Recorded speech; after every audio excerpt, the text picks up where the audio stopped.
윤석열 대통령이 체포영장 집행을 앞두고 자신의 체포를 막아달라고 경호처에 직접 지시한 정황을 경찰이 포착했습니다.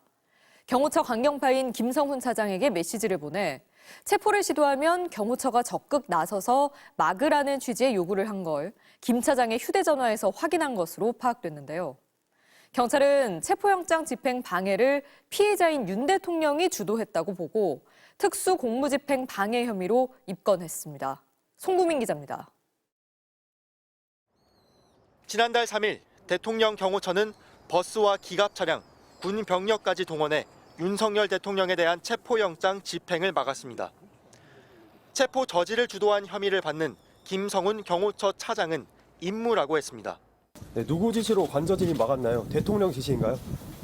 지시가 아닙니다. 법률에 따라 경호 임무 수행을 한 겁니다. 그런데 윤 대통령이 당시 김 차장에게 체포 저지를 직접 지시한 정황을 경찰이 확인했습니다.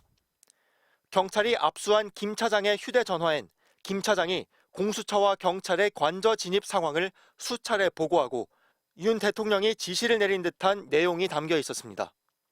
두 사람은 미국산 암호화 메신저 시그널로 대화를 주고받은 것으로 파악됐습니다. 2차 체포영장 집행을 앞두고도 대통령의 특별한 지시가 하달됐습니다. 1월 7일 윤 대통령은 역시 김 차장에게 다시 체포를 시도하면 경호처가 적극 나서서 막으라는 취지로 요구했고 김 차장은 직원들에게 주지시키겠다고 답한 걸로 전해졌습니다. 다음 날인 8일엔 윤 대통령이 직접 관저 진입로까지 내려와 대비태세를 점검하는 듯한 모습이 포착됐습니다. 윤 대통령이 이후 김 차장에게 총을 쏠 수는 없냐고 물었고 김 차장이 네 알겠습니다라고 답했다는 경호처 직원의 진술도 확보했습니다. 김 차장이 중화기 무장을 주문하고 이광우 경호본부장이 기관단총 2정과 실탄 80발을 무기고에서 꺼내 관저 안으로 옮기도록 했다는 의혹도 제기됐습니다.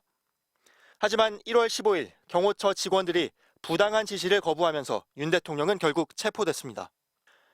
경찰은 체포영장 집행 방해를 피의자인 윤 대통령이 직접 주도했다고 보고 윤 대통령을 경호처 지휘부와 함께 특수공무집행 방해 혐의로 입건했습니다. 하지만 김성훈 차장에 대한 구속영장은 3차례, 이광우 경호본부장에 대한 구속영장은 2차례 검찰에 가로막혔고 경호처는 내란 핵심 인물들의 비화폰 사용 내역에 대한 압수수색을 여전히 가로막고 있습니다. MBC 뉴스 손구민입니다.